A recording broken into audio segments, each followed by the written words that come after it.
Deepika madam இருந்தது உண்மையிலேயே ரொம்ப சின்சியரா இருந்திருந்தாங்க அப்படின்னா, இந்நேரத்துக்கு ரவுடி யாரு? அதுவும் இல்லாம இந்த கொலைய பண்ணது யாரு? அப்படிங்கிறது எல்லாத்தையுமே பிச்சு பிச்சு அக்கு வேற ஆணி வேரா வந்து எடுத்திருப்பாங்க. ஆனா இங்க நம்ம மல்லியையே ஃபோக்கஸ் பண்ணிட்டு இருந்ததுனால மட்டுமே தான் ஒரு மிகப்பெரிய விஷயமே நடந்துச்சு. அதே மாதிரி இப்போ மல்லி அடுத்ததா வந்து மனோகர் 2 பேருமே ஒரு முக்கியமான இடத்துல வந்து வெயிட் பண்ணிட்டு இருந்தாங்க. எப்படி இருந்தாலும் அந்த ரவுடிங்க வந்துருவாங்க அப்படிங்கிற மாரி வந்து சொல்லி, உண்மையிலேயே மனோகர் வந்துட்டு எதுக்காக போலீஸ்க்கு ஃபோன் பண்ணி சொன்னாங்க அப்படிங்கிற விஷயமே தெரியல. அதே மாதிரி இந்த ரவுடிகள் வந்து இப்போ அதாவது அங்கிருந்து தப்பிக்கிறதுக்காக முயற்சி பண்றாங்க. ஏன்னா அவங்களுக்கு வந்து இந்த போலீஸ் இருக்குன்ற விஷயம், இன்னும் பல விஷயங்கள் தெரிஞ்சிருச்சு. அதுக்கப்புறம் தான் வந்து இந்த தீபிகா மேடம், இன்னும் மத்த போலீஸ் எல்லாருமா சேர்ந்துட்டு அந்த ரவுடிகள துரத்துறாங்க. ஆனா கடைசியில அந்த ரவுடிகள புடிச்சு அடிச்சு விசாரிப்பாங்க அப்படின்னு கொஞ்சம் கூட எதிர்பார்க்கவே இல்ல. இப்போ கதிரேசனுக்கு மிகப்பெரிய அதிர்ச்சியாக போகுது. கதிரேசன் இந்த ஒரு விஷயத்த கொஞ்சமாச்சும் எதிர்பார்த்தாரா அப்படின்னு கேட்டீங்கன்னா கண்டிப்பா கிடையாது. ஏன்னா கதிரேசன் வந்து எதிர்பார்த்தது எல்லாமே ஒரே ஒரு விஷயம் தான். அதாவது எப்படியாச்சும் இந்த கேஸ்ல இருந்து தப்பிச்சிடணும் அப்படிங்கிற மாதிரி வந்து சொல்லி, இதுக்கு நடுவுல அதுக்கு விரட்டுறதுக்கு யார் வந்தாலும் சரி, அதாவது மிரட்டுறதுக்கு யார் வந்தாலும் சரி, இந்த மாதிரி வந்து நிறைய விஷயங்கள் நடந்தாலும் அவங்களையும் வந்து போட்டு தள்ளணும் அப்படிங்கிறது தான் கதிரேசனோட ஒரு முக்கியமான நோக்கமா இருந்துட்டு இருக்கு. அதே மாதிரி நம்ம மனோகர் இருந்துட்டு இந்த மாதிரி வந்து ஃபோன் பண்ணி, அதுவும் இல்லாம உன்னை பத்தி எனக்கு நல்லாவே தெரியும் அப்படிங்கிற மாதிரி மிரட்டினாங்க. அதை வச்சுதான் வந்து அந்த ரவுடியோட நம்பர் வந்து எடுத்தாங்க. அப்படி இருக்கும்போது அந்த நம்பரை வச்சு கடைசியில ரவுடிங்களை வந்து பிடிக்கிறதுக்கு வலை வீச ஆரம்பிச்சிட்டாங்க. 20 லட்ச ரூபாய் வந்து கொடுக்குறோம், அதுவும் இல்லாம நாங்க கொடுக்குற ஒரு ப்ராஜெக்ட பண்ணி கொடுக்கணும் அப்படிங்கிற மாதிரி வந்து சொல்லி ரவுடிங்களும் வந்து 20 லட்ச ரூபாய், அதாவது டபுள் பேமெண்ட் கிடைக்குது, இவ்வளவு பணம் கிடைக்குது அப்படிங்கிற மாதிரி வந்து சொல்லி அவங்களும் இப்போ கிளம்பி வந்துகிட்டு இருந்தாங்க. ஆனா கடைசியில தான் இது ஒரு ட்ராப் அப்படிங்கிற ஒரு விஷயமே அவங்களுக்கு தெரிய வருது. ஒரு பக்கம் நம்ம மல்லி, அடுத்துதான் மனோகர், இவங்க 2 பேரும் இறங்கினாலே அந்த காரியம் சக்சஸ் தான். பட் இருந்தாலும் அது சீக்கிரமா நடக்குமா அப்படின்னு கேட்டீங்கன்னா கண்டிப்பா கிடையாது. விஜய் வந்திருந்தாலாச்சும் வந்து கண்டிப்பா அந்த ரவுடிங்கள அங்கேயே வச்சு எல்லாத்தையுமே முடிச்சு, கடைசியில இந்த கதிரேசன் தான் இது எல்லாத்தையுமே பண்ண சொன்னது, சுடர கொலை பண்ண சொன்னது, நாங்க தான் கொலை பண்ணோம் அப்படிங்கிற மாதிரி வந்து சொல்லி, அந்த ரவுடிங்க எல்லாம் வந்து ஒத்துக்கிட்டு இருப்பாங்க. ஆனா இப்போ மனோகரும் மல்லியும் இருந்ததுனால அந்த அளவுக்கு மிகப்பெரிய விஷயத்த செய்ய முடியாம போயிடுச்சு. அதே மாதிரி மனோகர் இருந்துகிட்டு இப்போ மல்லி கூட இருந்துகிட்டு அடுத்தடுத்த வேலைகள் எல்லாத்தையுமே பார்த்துக்கிட்டு இருக்காங்க.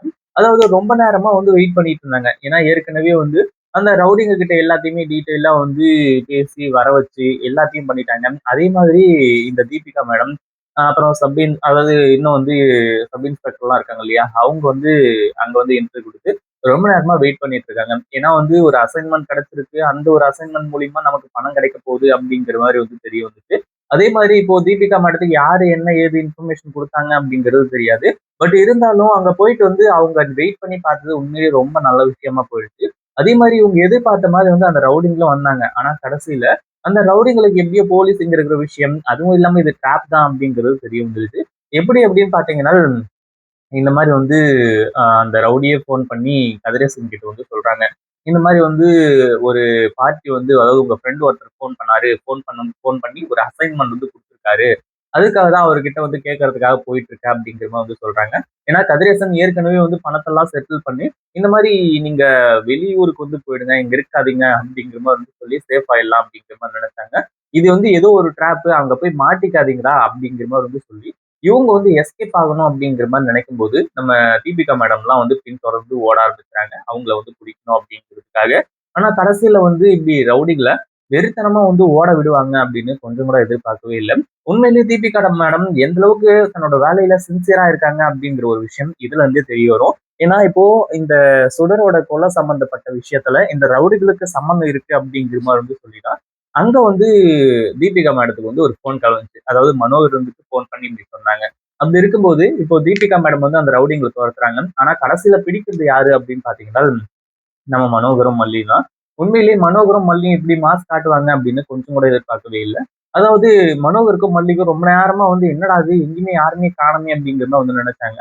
அதுக்கப்புறம் தான் வந்து தெருவுல வந்து அந்த ரவுடிங்க ஓடிக்கிட்டு இருக்கிறத பார்த்த உடனே ஆளுக்கு ஒரு பக்கமா வந்து ஓட ஆரம்பிச்சுட்டாங்க. ஓடி போய் கடைசியில அந்த மெயினான ஒரு ரவுடிய மட்டும் பிடிக்கிறாங்க. அதாவது அவன் மட்டும் கையில வந்து பிடிபடுறான். இன்னும் 2 பேர் வந்து தப்பிச்சுடுறாங்க. அடுத்ததா வந்து நம்ம மல்லியும் மனோகரும் இருந்துட்டு அவன புடிச்சு நம்ம தீபிகா மேடத்துக்கிட்ட ஒப்படைக்கிறாங்க. அதே மாதிரி இப்போ இங்க என்ன நடந்துச்சு, அதுவும் இல்லாம இந்த ரவுடி வந்து இங்க இருக்காங்க, இங்க வராங்க அப்படிங்கிற மாதிரி வந்து சொல்லி இன்ஃபர்மேஷன் குடுத்தது யாரு அப்படிங்கிற விஷயம் எல்லாமே இப்போ நம்ம தீபிகா மேடத்துக்கு வந்து தெரிஞ்சு போச்சு. ஏன்னா மல்லியும் மனோகரும் அங்க இருந்தாவே வந்து அவங்க தான் இந்த வேலைய பார்த்து விட்டுருப்பாங்க அப்படிங்கிற விஷயம் நல்லாவே தெரிஞ்சிருக்கும். அடுத்த கட்டமா என்ன ஆகுது அப்படின்னு பாத்தீங்கன்னா, இந்த மாதிரி வந்து இந்த கொலை கேஸ்ல நீ தான் சம்மந்தப்பட்டிருக்குன்னு எனக்கு தெரியும் மல்லி. ஆனா உன்னால தப்பிக்க முடியாது. இவனை விசாரிச்சுட்டு அதுக்கப்புறம் நான் பாத்துக்கிறேன் அப்படிங்கிற மாதிரி வந்து சொல்லி அந்த ஒரு மைண்ட் செட்ல தான் இருந்துட்டு இருக்காங்க. ஆனா அடுத்ததா வந்து நம்ம தீபிகா மேடம் வந்துட்டு இந்த ரவுடியை புடிச்சிட்டு போய் உட்கார வச்சு அடிச்சு விசாரிச்சுட்டு இருக்காங்க. அவனும் வந்து கண்டிப்பா உண்மையை சொல்லிதான் ஆகணும், வேற வழி கிடையாது. ஏன்னா ஏற்கனவே நம்ம மல்லி, மனோகர் இவங்க எல்லாருக்குமே வந்து தெரிஞ்ச விஷயம் தான். ஏன்னா இந்த கொலையை கதிரேசன் தான் பண்ணியிருக்காரு. ஏன்னா அவரோட பேச்சுல வந்து நிறைய மாற்றங்கள் இருக்கு.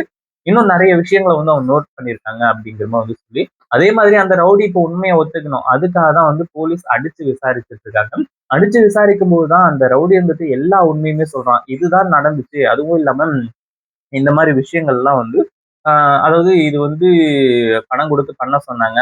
அதனாலதான் வந்து அந்த சுடரை கொலை பண்ணோம் அப்படிங்கிற மாதிரி சொல்லி இப்போ கதிரேசன் பேர் வந்து இதுல வந்துருச்சு அப்படின்னாலே போதும். அடுத்தடுத்து இந்த கதிரேசனால வந்து தப்பிக்கவே முடியாது. அதே மாதிரி இத்தனை நாளா வந்து உண்மையிலேயே இந்த சுடரை கொலை பண்ணது யாருன்ற விஷயம் யாருக்குமே தெரியாம இருந்துட்டு இருந்துச்சு.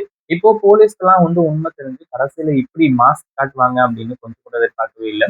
அதே மாதிரி தீபிகா மேடம் வந்துட்டு என்னது மல்லி தான் இந்த கொலையை பண்ணியிருக்கா அப்படிங்கிற மாதிரி பார்த்தா உண்மை அது இல்லையா அப்படிங்கிற மாதிரி வந்து சொல்லி அதிர்ச்சி ஆகிற அளவுக்கு தான் இந்த சம்பவம் இருந்துட்டு இருக்கு அப்படின்னு சொல்லலாம். இதை பத்தி நீங்க என்ன நினைக்கிறீங்க? இந்த வீடியோ பிடிச்சிருந்தா லைக் பண்ணுங்க, ஷேர் பண்ணுங்க. இப்பதான் நம்ம சேனலுக்கு ஃபர்ஸ்ட் டைம் வரீங்க அப்படின்னா கீழே இருக்க சப்ஸ்கிரைப் பட்டனை பிரஸ் பண்ணிக்கோங்க.